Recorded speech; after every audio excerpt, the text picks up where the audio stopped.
The guy is in the forest watching us, just enjoying the show. About a half a year ago, my friends and I were driving back from a weekend backpacking trip. There was 5 of us, crammed into a small sedan with our camping gear, trying to make it back in time to get some sleep before our classes the next day. In order to get out of the park that we were camping at, you have to take a small, bendy, 2-way road. According to Google Maps, it's 20 miles and at least 30 minutes to get from the park to the nearest small city. Let me describe the area really quick for you at this time of year. It was winter, so the park wasn't crowded. The roads had been plowed, so on both sides were walls of snow, maybe 3 to 4 feet high. Behind those walls of snow was thick forests. The entire time we were there, we maybe saw 10 other cars. Normally in the summer, millions of people visit this place. The weather was somewhat cold, probably around 35 Fahrenheit at night and 50 during the day.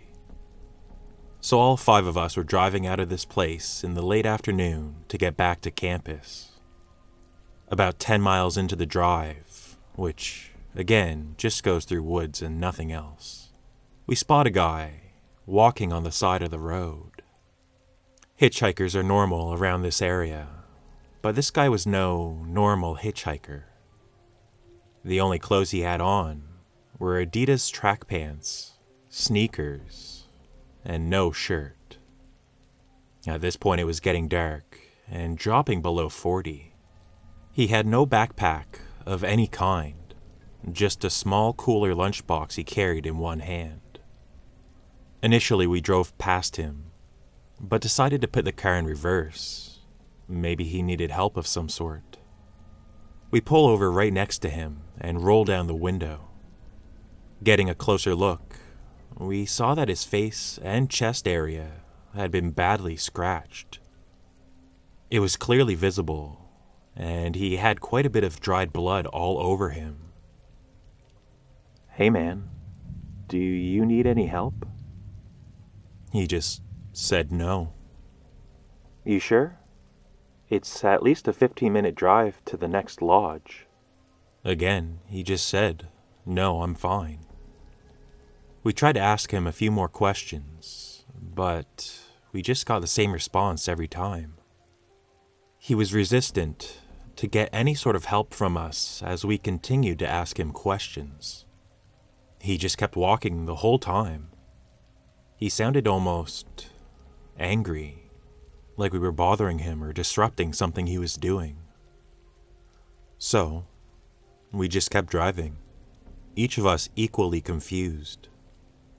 We continued the drive onward, and as we passed by the first lodge, the sun had completely set. It was close to freezing temperatures outside, but we never found out what he was doing so far away from any shelter and without the right clothing or gear.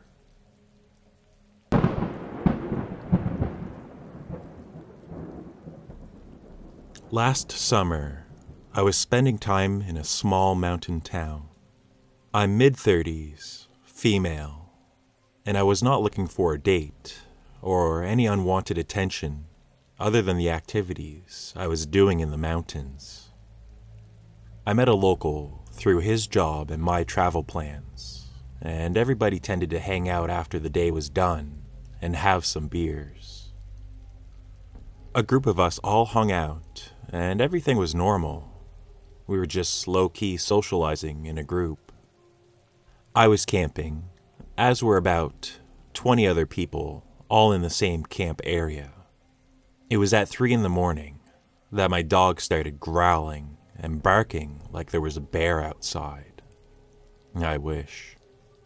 Instead, it was the same guy from the area earlier that I was talking to. He said to me, "You have to help me. 2 women are outside here trying to kill me. Let me in your tent." I said to him, "Dude, My tent isn't safe. Go lock yourself in a car or something and get out of here." "Please, let me in your tent," he returned. I heard him trying to unzip my tent, and that's when my dog started going crazy. This guy had woken up half the campground by now. A friend's boyfriend came out with his rifle and told him to leave me alone. The man continued to run around the campground for hours, yelling the name of the woman he felt was after him. We later found out this woman was a homeless person, 20 years old and addicted to certain substances. She was living in a tent in the woods, close to the campground. About 10 witnesses later said it was like he had night vision, and he was animal-like, and he seemed to be on some serious drugs. They said his face was wild, like he was totally out of his mind. The worst part is that he worked for the company that managed the campground. I never slept in a tent there ever again.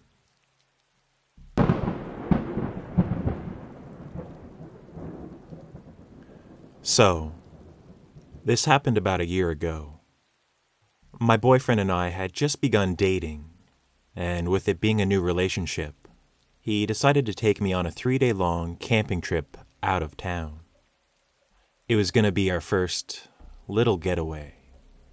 With our luck, we found out that it would be rainy all weekend. When checking in at the ranger station, they told us that mostly everybody except us had canceled because of the weather.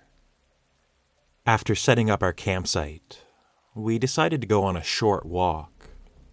The weather hadn't set in yet, and there were a few RVs in the campground about half a mile away across the river. They were probably about a 15 to 20 minute walk away. For some reason, they spaced out the tent campsites far away from the RVs, which ties into my story later. This is where we first encountered the guy. He was just an average-looking guy. Brown hair, maybe 5'9", late 30s to 40s. He just looked like a typical dad on vacation with his family. When we saw him, he was playing with his toddler son in the water. The guy nodded at us as we passed by. The next day, we decided to go on a longer hike up a trail that would circle up to some caverns and some more scenic sights in the park. As we passed by the main drag, we saw the RV family leaving. The man was driving and he waved at us. We pressed on, and about an hour later, we made it to the information center for the park's caves. In the information center was the man and his wife. This is when my boyfriend noticed him paying particularly close attention to us, watching us walk around the center. We assumed that they were checking out for the weekend because they had packed up their RV. After a hike back down to our campground again, the weather starts to pick up. It starts to sprinkle and get cold, the wind's blowing and rustling the trees. By this time, it was late afternoon and we were completely alone in the campground, or so we thought. Thinking that we were alone, we left our tent fly open to get some airflow in. It had been hot all day, and the breeze and sound of the rain on the tent roof were nice. Being a young couple on vacation, it's probably obvious what we were doing at this point in the story. We were halfway through when my boyfriend stops and says to me, "I think someone just walked by the tent." Without any hiking trails around, and it being near dark, we didn't think anybody would bother us at our site. I immediately covered up, and he peeks out to look. He doesn't see anybody. We wait a few moments to listen for footsteps. Nothing. Who'd be out there in this weather anyways? We laugh it off and continue. At this point, we're just about finished when my boyfriend abruptly gets up and closes the fly of the tent. I gasp and duck to hide. The guy is in the forest watching us, just enjoying the show. Once my boyfriend notices him, the guy starts panicking, turns and walks away through our sight. After calming down enough to get dressed, we both felt a little too embarrassed to go outside after him and confront the guy. I know it's our fault for expecting privacy when camping, but we honestly did not expect anybody to be watching us. We spent the rest of the night afraid that every twig snapping or leaf blowing in the wind was him coming after us again. We even debated cutting our trip short and packing our gear up in the dark. The only positive takeaway from all of this is that we both have a somewhat funny story to laugh about from time to time.